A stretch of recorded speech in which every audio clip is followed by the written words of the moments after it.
주시며 주님께 간구한 것을 들어주시며 왕이 명령한 것을 알게 해주셨으니 주님께 감사하며 찬양을 드립니다. 다니엘은 왕이 금령 문서에 도장을 찍은 것을 알고도 자기의 집으로 돌아가서 다락방으로 올라갔다. 그 다락방은 예루살렘 쪽으로 창문이 나 있었다. 그는 늘 하듯이 하루에 3번씩 그의 하나님께 무릎을 꿇고 기도하며 감사를 드렸다. 네, 오늘은 추수감사 주일입니다. 1년에 절기를 정해서 우리에게 이 시간을 주신 것은 우리가 감사를 너무나 자주 잊어버리기 때문에 날짜를 정해 주셔서 이때는 꼭 기억하고 감사하라고 이런 시간을 주신 것 같습니다. 물론 세상은 곳곳에서 여전히 전쟁이 진행 중에 있고 많은 사람들이 죽어가고 있으며 또한 경기 소식은 좋지가 않고 또 올해 암 진단을 받으신 분들도 참 많이 계십니다. 또 오랫동안 병투병을 하고 계시면서 또 그렇게 힘들게 투병하고 계신 분들도 참 많이 계시죠. 이런 상황들을 보면 우리가 무엇을 감사할까? 감사할 상황이 전혀 아닙니다. 그렇지만 다니엘을 제가 보면서 물론 그의 삶에 하나님 행하신 일들 때문에 감사한 것도 있었지만 전혀 감사할 상황이 아니었음에도 불구하고 그가 감사한 것을 보면서 어떻게 저렇게 할 수 있었을까? 그것을 좀 보고자 오늘 우리 다니엘처럼 감사하라라는 말씀을 정해 보았습니다. 우리가 이미 다니엘 2장, 6장 다 살펴본 내용이긴 하지만 다시 한번 들여다보면 감사의 관점에서 하나님께서 우리에게 또한 주시는 말씀이 있는 줄로 믿습니다. 먼저 우리 다니엘서 2장을 다시 좀 돌아가 보겠습니다. 우리 2장 기억 나시죠? 안 나실 수도 있겠습니다. 네, 기억나시면 정상이 아닙니다. 오래전에 했기 때문에 아마 기억이 안 나실 텐데 이런 내용이었습니다. 2장에서 느부갓네살 왕이 꿈을 꿨죠. 그런데 그 꿈 내용과 그 해몽을 알려달라. 그렇지 않으면 지혜자들 너희들 다 죽은 목숨이야. 굉장히 위험한 상황에 처하게 됩니다. 거기에는 다니엘과 세 친구들이 포함되어 있었습니다. 바로 여러분 그 위기는 기회라고, 그래서 기도할 기회, 하나님의 역사가 드러날 기회라고 말씀을 드렸습니다. 다니엘이 세 친구들과 함께 기도를 합니다. 하나님, 우리에게 그 비밀의 계시를 알려주시고 뜻을 알려주시고 그래서 우리가 지혜자들과 함께 죽지 않도록 우리를 보호해달라고 그렇게 간절하게 기도합니다. 그리고 그날 밤에 하나님께서 환상 중에 그 꿈의 내용을 알려주시죠. 그래서 다니엘이 너무 감사해서 기도하면서 이렇게 감사를 드리는 거예요. 23절입니다. 나의 조상을 돌보신 하나님, 나에게 지혜와 힘을 주시며 주님께 간구한 것을 들어주시며 왕이 명령한 것을 알게 해주셨으니 주님께 감사하며 찬양을 드립니다. 그러니까 다니엘이 지혜 주신 하나님, 응답해 주신 하나님, 또 꿈의 내용을 알려주신 하나님께 기억하고 감사를 하고 있어요. 그러니까 이 감사는 응답된 기도에 대한 감사고 이 감사는 찬양으로 표현된 감사입니다. 여러분, 감사는 표현되어야 하거든요. 그러니까 하나님께서 보시기에 과연 우리가 올해 하나님이 주신 은혜에 대해서 우리가 감사했다라고 표현했다라고 하나님이 그렇게 여기실까? 한번 생각해 보면 좋겠습니다. 이 첫 번째 다니엘의 감사는 하나님이 행하신 일에 대한 감사였어요. 올 한 해 돌아보면서 하나님이 우리 가정에 나에게 이런 일을 행하셨구나 한 것에 대해서 여러분 정말 감사하셨습니까? 종종 저도 감사를 표현하고 감사를 받기도 할 때에 이런 마음을 받을 때가 있어요. 이분이 정말 감사하시구나.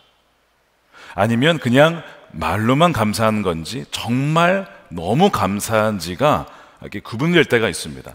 제가 그걸 보면서 저도 누군가에게 표현할 때 정말 마음을 담아서 해야겠다라는 생각을 종종 하는데, 지금 사실 하나님께서 우리를 보실 때 올해 하나님 행하신 것에 대해서 우리가 정말 마음 다해서 얘가 진짜 감사한가 보다 이렇게 여기실까? 왜냐하면 감사는 표현돼야 되니까요. 그러니까 지금 다니엘이 찬양을 하면서 표현을 하고 있어요. 그러나 이 당연한 감사처럼 보이는 하나님이 행하신 것에 대한 감사가 당연해 보이지만 많은 사람들이 이런 감사를 드리지 못합니다. 왜냐하면 여러분, 감사는요 성숙한 자가 하는 겁니다.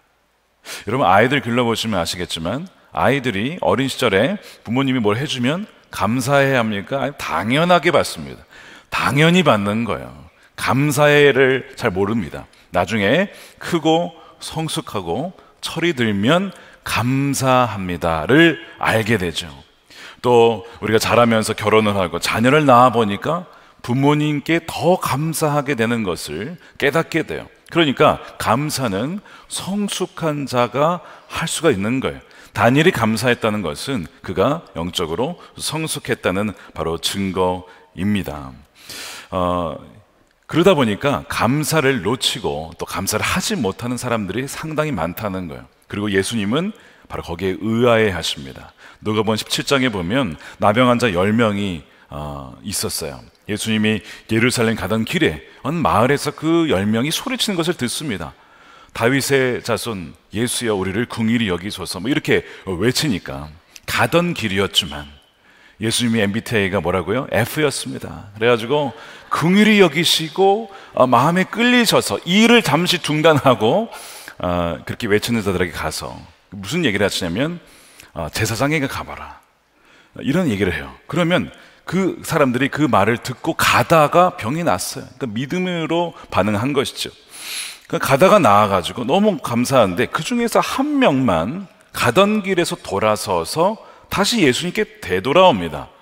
그러니까 유대인이 아니라 그 사람은 사마리아인이었어요. 그러니까 사마리아인이 되돌아오면서 뭐라고 외치냐면 누가복음 17장 15절에 그런데 그들 가운데 한 사람은 자기의 병이 나은 것을 보고 큰 소리로, 어떤 소리로요? 큰 소리로 외치면서 하나님께 영광을 돌리면서 예수님께 되돌아오더라는 거예요. 단 한 명만. 여러분, 감사는 어떻게 된다고요? 표현해야 된다고요. 너무 감사한 거예요. 예수님 보기에도 야, 이거 정말 감사한가 보다, 그걸 그냥 느낄 정도로 예수님이. 여러분, 찬양이 감사죠. 우리가 예배를 드릴 때 찬양하는 것이 중요한 이유가 그거예요. 말씀의 계시가 주어지면 거기 응답으로 하나님 감사합니다, 영광 받으셔서 찬양으로 우리가 표현하는 거거든요. 그렇게 큰 소리로 외칠 때에 주님이 귀히 여기시고 그 감사에 다시 예수님이 어떻게 반응하시냐면 이렇게 얘기를 하세요. 19절입니다. 그에게 말씀하셨다. 일어나서 가거라, 너의 믿음이 너를 구원하였다. 근데 이 구원이란 말이 그의 몸이 병이 나은 것뿐만 아니라 그의 영혼까지도 거듭나게 되어주는 총체적인 구원을 말하는 거예요. 영혼과 몸이 다 낫는 것이죠. 총체적인 구원이 언제 일어났다고요? 감사했을 때, 돌아와서 감사했을 때 주님이 그걸 보시고 귀히 여기시고 총체적인 구원을 주신 거예요. 이 사람에게 어떤 믿음이 있었냐면 이 치유는 하나님이 하신 일이다, 하나님만이 치유하실 수 있는데 그 믿음이 들어서 그 믿음으로 인해서 감사를 드린 거예요. 그러니까 믿음이 없이는 감사할 수가 없는 거죠. 그 믿음이 그로 하여금 전체를 구원하게 되는 은혜가 있게 된 것입니다.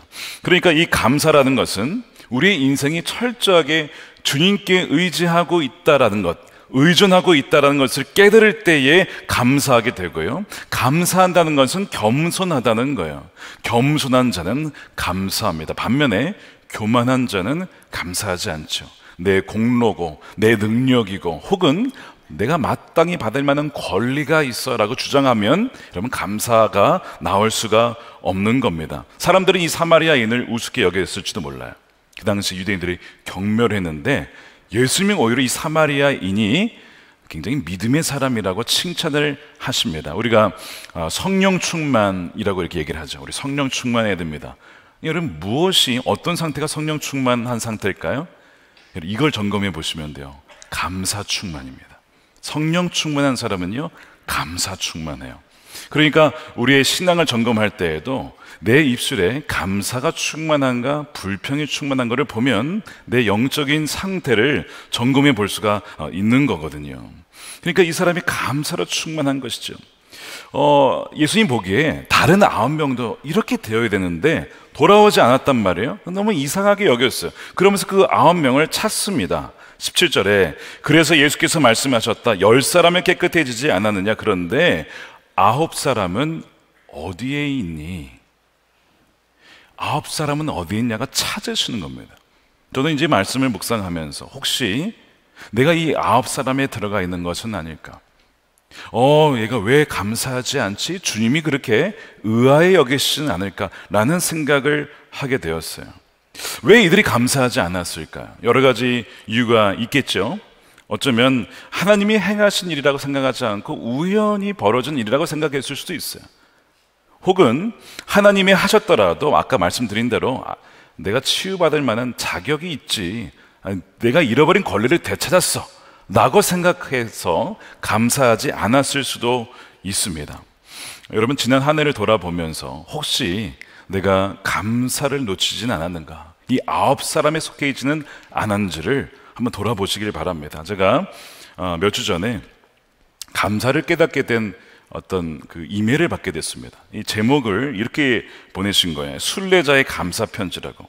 누구시냐면 저희 교회 성도님들은 아니십니다. 근데 이 30대 부부신데 이메일을 보내신 거예요. 왜냐하면 이분들이 연초에 직장을 그만두고 세계 일주를 하시게 됐어요. 그러니까 이유가 여행을 하면서 하나님의 살아계심을 느끼고 자신들이 어떻게 세상을 살아가야 할지에 대한 그 답을 얻기 위해서 모든 것을 다 버려두고 떠난 여정이었습니다. 참 어떻게 보면 모험이죠. 어떻게 보면 굉장히 모험인데 믿음으로 떠난 여정이었습니다. 이분들이 이 여정을 떠날 즈음에 우리 교회 연초에 설교 시리즈가 뭐였냐면 하나님과 동행하는 비범한 여정이라고 이제 말씀을 전했는데, 이분들이 이제 그것을 우연하게 접하게 되면서 이 여정 중에 이 말씀을 함께 듣게 된 겁니다. 오세아니아주와 북미와 남미와 유럽과 아프리카를 다 도시고 그런 가운데 예배를 온라인으로 드리신 거예요. 근데 이런 고백을 하셨어요. 저희 여정 가운데 하나님의 말씀이 우리의 지친 마음을 위로해 주셨고, 저희가 고민하던 모든 문제들에 대한 해답을 말씀을 통해서 듣게 되었습니다. 너무나 놀랍고 감사한 시간들이었습니다. 저희는 스페인 순례자의 길을 완주했고 이제 한국으로 돌아가 세상 한가운데 살아가야 합니다. 저희 부부가 바벨론 땅에서 앞으로 어떻게 살아가야 할지, 그러나 하나님께서는 분명하게 알려주고 계십니다. 비록 선한목자교회 온라인 교인으로 등록도 안 되어 있고 그저 매주 다른 나라 다른 장소에서 예배를 드렸지만 하나님께 예배할 수 있음이 너무나 감사했습니다. 목사님, 제가 여행을 마치며 든 생각은 멋진 자연 풍경과 똑똑한 인류가 쌓아 올린 고도의 문명들이 많지만 하나님이 만드신 단 한 명의 사람이 그보다 훨씬 귀하다는 사실을 깨달았습니다. 하나님 만드신 최고의 피조물은 인간이고 하나님께서는 다른 모든 세상보다 저희를 사랑하신다는 것을 이 여정을 통해서 깨닫게 되었습니다. 이 여정 가운데 하나님의 말씀이 없었다라면 가장 귀한 것을 우리가 놓친 채 시간을 보냈을 겁니다. 온라인으로 예배하게 하신 우리 선한목자교회에 감사드리고, 또한 이런 만남도 온전한 계획 속에 두신 하나님께 감사를 드립니다. 감사한 내용을 담아가지고 순례자의 감사 편지를 보내주신 거예요. 모든 고민들이 여정 중에 말씀을 통해서 그때마다 말씀을 통해서 자신들에게 깨닫게 해주시니까 그 응답하신 하나님께 감사한 것이죠. 제가 이제 이분들의 편지를 읽으면서 저도 감사를 하게 됐어요. 저는 아무리 생각해도 제가 이 강단에 서 있는 자체가 아직도, 죄송하지만 아직도 믿겨지지 않습니다.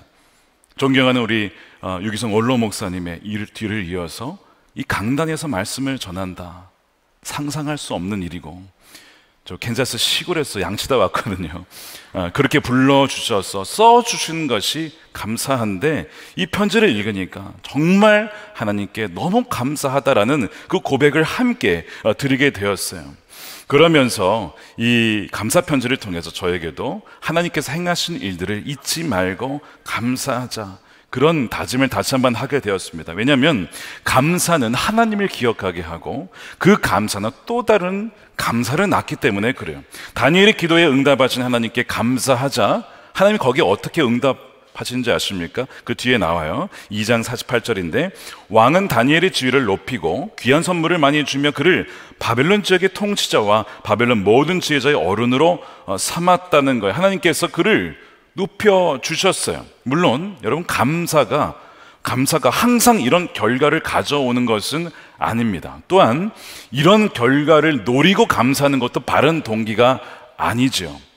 또한 다니엘은 그런 높은 위치 바란 것도 아니었습니다. 그런데 예수님은 진정으로 감사했던 그 사마리아 사람을 보면서 너의 믿음이 너를 구원했다. 몸만 치유된 게 아니라 영혼도 구원해 주셨어요. 다니엘이 감사했을 때 단지 그냥 죽음에서 살아난 것이 아니라 그에게 이 총리직을 주면서 나라를 맡겨주십니다. 왜 그렇게 하셨을까? 감사라는 것은 믿음이에요. 왜냐하면 하나님이 행하셨습니다. 너가 정말 그렇게 믿어? 그러면 내가 너에게 이걸 맡겨줄 거야. 그래서 다니엘에게 맡겨주신 것이거든요. 우리에게 지금 혹시 이 감사가 사라졌다면 감사를 회복하여 다시 한번 또한 감사의 열매를 맺는 여러분들의 삶이 되시기를 축복합니다. 우리 다니엘서 두 번째에 보면 6장에 다니엘의 두 번째 감사가 등장을 합니다. 이 6장 배경이 기억나실 거예요. 사자굴에 던져질 위기 상황이죠. 근데 이 다니엘의 감사를 살펴보기 전에 이 6장에 보면 감사를 모르는 이들이 등장하는데 그걸 먼저 좀 보기를 원합니다. 우리가 이미 살펴봤는데 다니엘이 위기를 맞은 이유가 있습니다. 다리우스 왕이 다니엘을 이 나라 전체 통치자로 삼습니다. 총리였던 그를 더 높은 위치에 세우신 거예요. 그러니까 그거를 들은 이 다른 총리들과 지방 장관들, 지금으로 말하면 도지사 같은 분들인데 그 사람들이 시기를 하는 겁니다. 그래서 다니엘을 모함하고 계략을 짜가서 어떻게 죽일 수 있을까? 기도하는 자니까 기도하면 죽이는, 사자굴에 보내는 그 모함 계략을 짜서 이제 그를 몰아넣은 것이죠. 자, 보세요. 다니엘을 헐뜯은 사람들이 누구라고요? 총리들입니다. 지방 장관들, 도지사급입니다. 사실은 얼마나 감사한 일이에요. 이미 제국에 어마어마한 영향력을 가진 사람들입니다. 자체로 감사한 일이고 또한 하나님께서 허락하지 않으면 어떠한 권력도 받을 수가 없는 거거든요.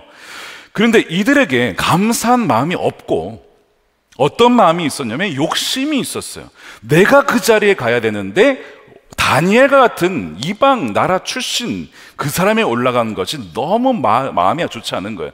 시기하는 마음이 든 것입니다. 왜냐하면 바로 욕심 때문에 그래요. 여러분 기억하십시오.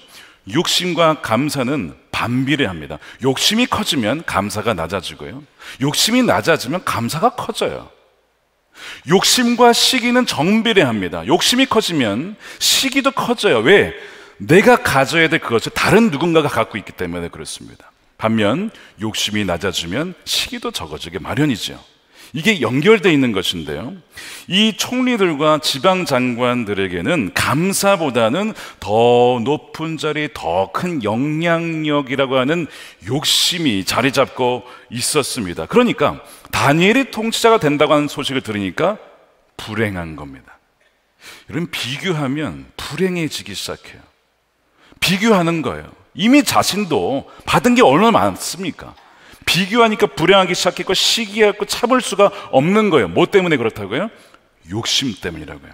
여러분, 성경은 진리입니다. 왜냐하면 야고보서 1장 15절에 욕심이 잉태한 즉 죄를 낳고 죄가 장성한 즉 사망을 낳느니라 라고 했어요. 자, 이들이 지금 욕심을 품고 있습니다. 그 결과가 무엇이냐?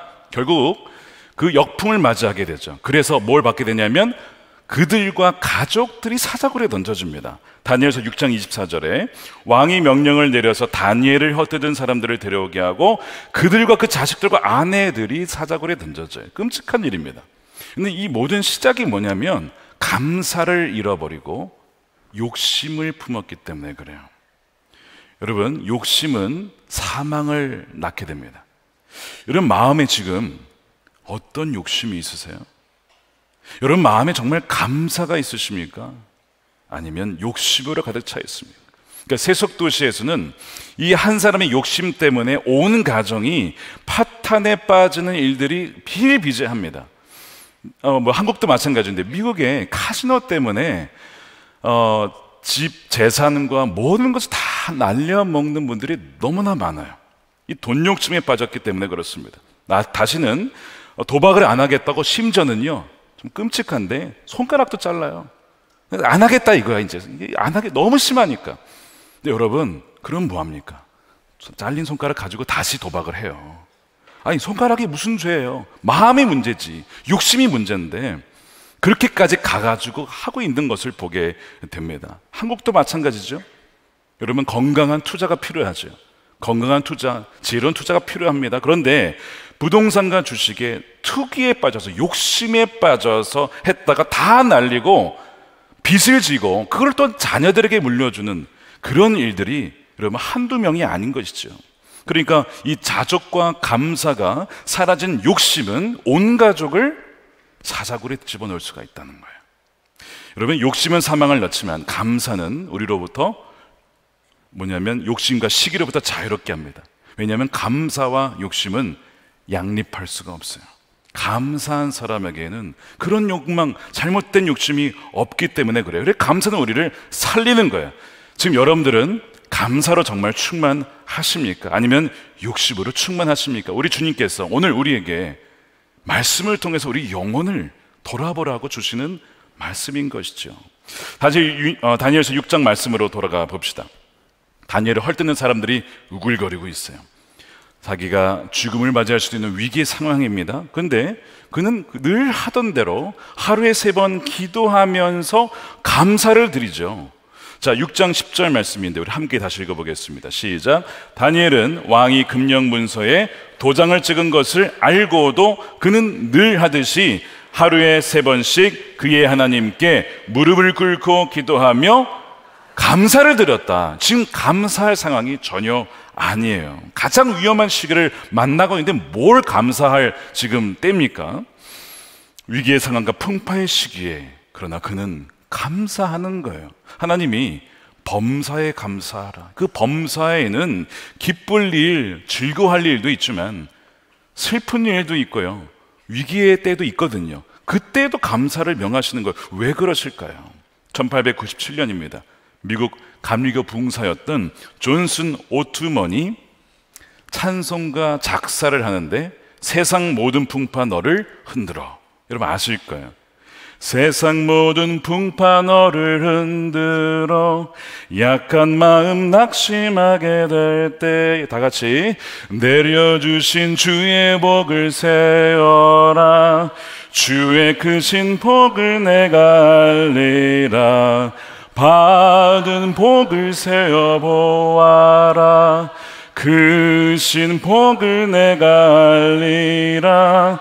받은 복을 세어 보아라. 주의 크신 복을 내가 알리라. 언제 주의 복을 세어 보라고요? 세상 모든 풍파가 너를 흔들 때. 근데 이 가사, 영어 가사를 직역하면 이런 뜻입니다. 폭풍우가 거센 파도처럼 몰아칠 때에, 그 다음에 모든 것을 잃었다 라고 생각하며 낙심될 때 받은 복을 세어봐라. Count your blessings.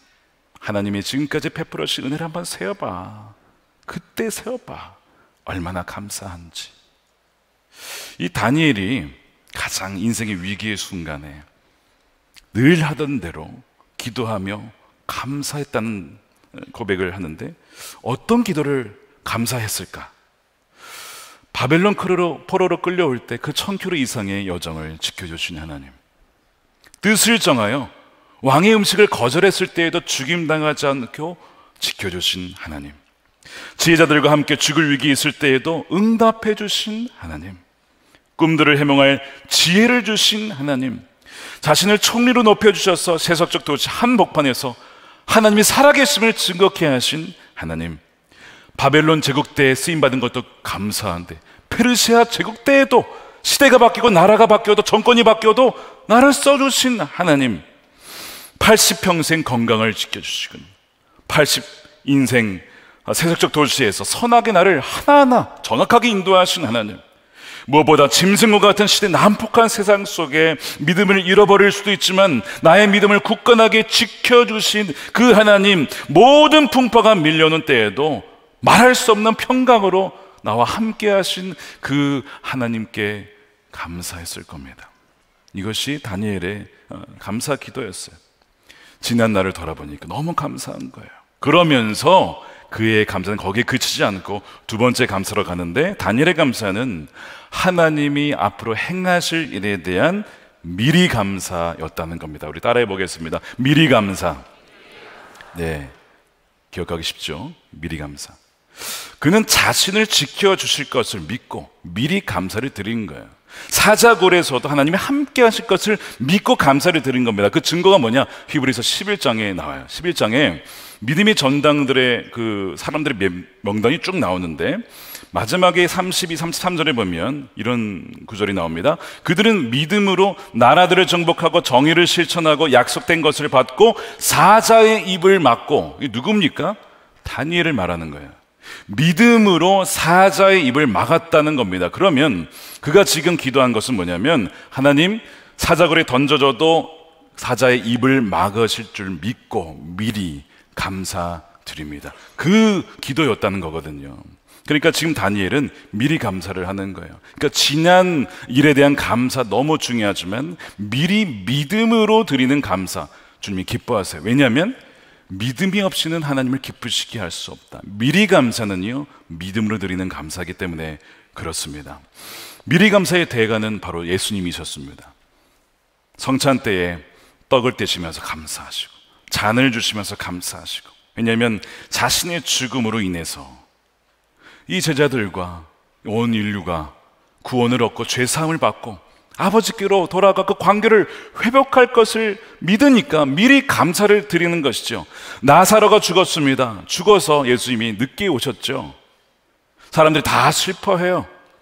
근데 나사로를 살린 다음에 감사한 것이 아니고, 여러분 성경 잘 읽어보시면 살리기 전에 미리 하나님께 감사를 합니다. 하나님, 저희 기도에 응답하신 하나님 감사합니다. 먼저 감사 기도를 드리고 그 다음에 나사로야 나오느라. 여러분, 미리 감사. 다니엘이 지금 미리 감사하는 것을 보여주는데, 바로 누구를 보여주고 있는 거예요? 예수님을 보여주고 있는 거예요. 믿음으로 미리 감사하셨던 그 예수님. 우리가 다니엘처럼 감사한다는 것은 바로 하나님이 행하실 일에 대해 미리 감사한다는 것입니다. 나를 천국으로 인도하실 것이고 나를 더 나은 부활로 인도하실 일에 대해서 그 믿음이 있다면 우리는 언제든지 미리 감사할 수 있는 것이죠. 그래서 이 믿음 가지고 믿음의 감사를 누리는 여러분들 되시기를 축복합니다. 세 번째 감사가 또 있어요. 마지막인데요, 다니엘의 감사는 하나님 대심으로 인한 절대 감사였습니다. 분명 다니엘은 사자굴에서도 지켜줄 줄을 믿고 미리 감사를 드립니다. 그런데 이 감사는 동시에 절대 감사였어요. 뭐냐면, 하나님, 제 기도에 응답하시지 않으실지라도, 내가 생각한 대로 긍정적으로 응답하지 않으실지라도, 그래도 저는 하나님께 감사합니다. 이미 하나님께 받은 은혜가 너무 크고, 또한 하나님은 항상 오르시고, 하나님은 항상 선하시고, 항상 나의 지각을 뛰어넘어서 가장 좋은 길로 인도하시는 분이기 때문에 설령 그리 아니하실지라도 감사합니다라고 하는 절대 감사였다는 것이죠. 그 근거가 무엇이냐? 다니엘과 세 친구들이에요. 다니엘과 세 친구들 늘 함께 예배하며 기도하였던 그 믿음을 함께 공유하면서 든든하게 세워나갔던 사람들인데, 그들이 이미 그 전에 풀무불에서 던져지기 전에 이런 고백을 드렸었습니다. 다니엘서 3장 17절이죠. 우리 하나님이 우리를 활활 타는 화덕 속에서 구해주시고 임금님의 손에서도 구해주실 것입니다 라는 믿음, 미리 감사죠. 그러나 18절에 비록 그렇게 되지 않더라도 우리는 임금님의 신들을 섬기지 않을 것입니다. 이것이 그들의 믿음이었어요. 다니엘에게도 동일한 믿음이 있었습니다. 그러니까 그 친구들과 비슷한 그 위기의 상황 속에서 그가 드린 감사에 뭐였냐면, 그리 아니하실지라도 하나님 감사합니다. 그 감사 기도를 드린 거예요. 어떠한 결과를 맞이할지라도 하나님은 항상 오르시고 선하신 아버지 하나님이십니다. 나의 삶의 인생에 좋은 재료도 있고 나쁜 재료도 있어서 내가 보기엔 이 나쁜 재료는 좀 빠지길 원하지만, 그러나 모든 것을 합력하여서 선을 이루시는 하나님을 믿기 때문에 요셉의 형들이 요셉을 팔아넘겼고 가장 악한 일을 행했을지라도 그것을 선으로 바꾸셔서 가장 선한 길로 인도하신 하나님을 내가 믿기 때문에 절대 감사했다는 것이죠. 로마서 8장 28절 말씀 우리 함께 읽겠습니다. 시작. 우리가 알거니와 하나님을 사랑하는 자 곧 그의 뜻대로 부르심을 입은 자들에게는 모든 것이 합력하여 선을 이루느니라. 이것을 지난 금요일에 한창수 목사님 오셔서 롬팔이팔이라고 로마서 8장 28절 롬팔이팔로 정리해 주셨죠. 근데 여러분, 롬팔일팔도 있습니다. 18절 말씀입니다. 생각하건대 현재의 고난은 장차 우리에게 나타날 영광과 비교할 수 없다다. 믿음의 사람들에게는 이미 구원이라고 하는 놀라운 선물이 있고 부활이라고 하는 너무나 놀라운 그 약속이 예비되어 있기 때문에 우리가 고난을 당한다라도 장차 우리가 누릴 영광에 비하면 아무것도 아니다라고 하는 믿음이 있다면 어떤 감사예요? 절대 감사를 드릴 수가 있는 거예요. 근데 여러분, 롬팔 38도 있습니다. 38.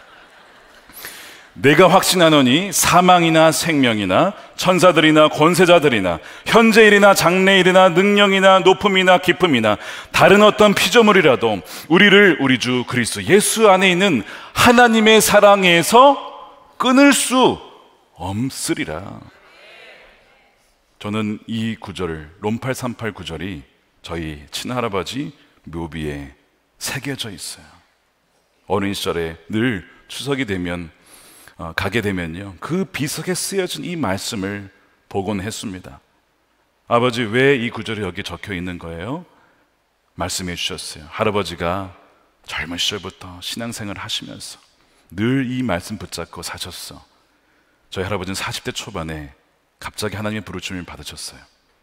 근데 그때에도 할아버지가 그러신 것이죠. 내가 이렇게 일찍 죽는다 하더라도 하나님이 나를 버리셨다거나 하나님의 사랑이 우리 가정에서 떠났다거나 끊어졌다거나 그게 아니다. 내가 확신한다. 그 어떠한 사망이라 할지라도 하나님의 사랑에서 끊을 수 있는 것은 없다.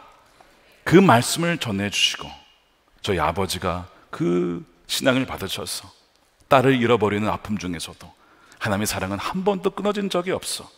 그 믿음 가운데 사셨고 그 믿음을 저에게 주셔서 어떤 상황에서도 감사하며 절대 감사하며 하나님의 사랑은 이미 충분합니다. 절대 끊어지지 않습니다라는 그 믿음으로 이어진 거예요. 그래서 저는 이 말씀을 볼 때마다 저희 아버지의 그 말씀, 친할아버지의 신앙 고백이 생각이 납니다. 이것이 우리 모두의 신앙 고백이 되기를 축복합니다.